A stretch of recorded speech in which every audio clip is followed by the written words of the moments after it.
కోరుతున్నాం. కృష్ణా జిల్లా గుడివాడ టీడీపీ కార్యాలయంలో అంగన్వాడీల సమస్యలపై ఎమ్మెల్యే రాము ప్రెస్ మీట్ నిర్వహించారు. మాజీ ఎమ్మెల్యే కొడాలి నాని వ్యాఖ్యలపై ఆయన స్పందించారు. గుడివాడలో పెద్ద ఎత్తున జరుగుతున్న అభివృద్ధి కనిపించడం లేదా అని ప్రశ్నించారు. రాష్ట్రంలో పెద్ద ఎత్తున అభివృద్ధి జరుగుతుందన్నారు. మీడియా సమావేశంలో టీడీపీ నాయకులు తదితర నాయకులు పాల్గొన్నారు. అంగన్వాడీ కార్యకర్తలు,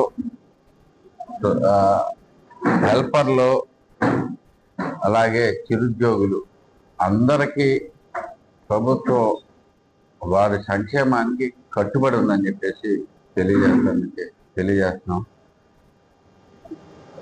అసలు అంగన్వాడీ టీచర్లు కానీ, అంగన్వాడీ కార్యకర్తలు కానీ, అంగన్వాడీ హెల్పర్లు కానీ పట్టించుకుందంటూ ఉందంటే తెలుగుదేశం ప్రభుత్వం ఎప్పుడైనా.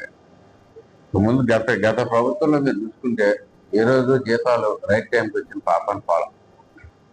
కానీ ఈరోజు 1వ తారీఖు లేదు ముందు రోజే జీతాలు ఇవ్వటం అనేది మంచి పరిణామం కింద అందరూ చూస్తున్నారు.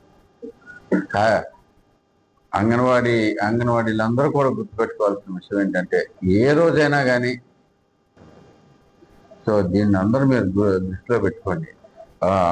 మనకి ఏ ప్రభుత్వ కార్యక్రమం అయినా కానీ, ఏ సంక్షేమ కార్యక్రమం అయినా కానీ, ఏదైనా కానీ ఒక నిబద్ధతతోటి, మంచి క్లియర్ అండర్స్టాండింగ్ తోటి, అంటే శాలరీ పెంచాలంటే శాలరీ పెంచేయాలి, వీళ్ళకి ఈ కావాలంటే ఇచ్చేసేయాలి, ఇట్లా ఎవరికైనా చేసుకుంటూ పోతారు. కానీ ప్రతిదానికి హేతుబద్ధమైన ఆలోచన ప్రకారం చేయగలిగిన ఏకైక వ్యక్తి చంద్రబాబు నాయుడు. ఎందుకంటే ఆయన గవర్నమెంట్లో అంత పట్టుంది, ప్రజల సమస్యల మీద అంత అవగాహన ఉంది. కాబట్టి ఆయన మించిన వ్యక్తులు లేరు.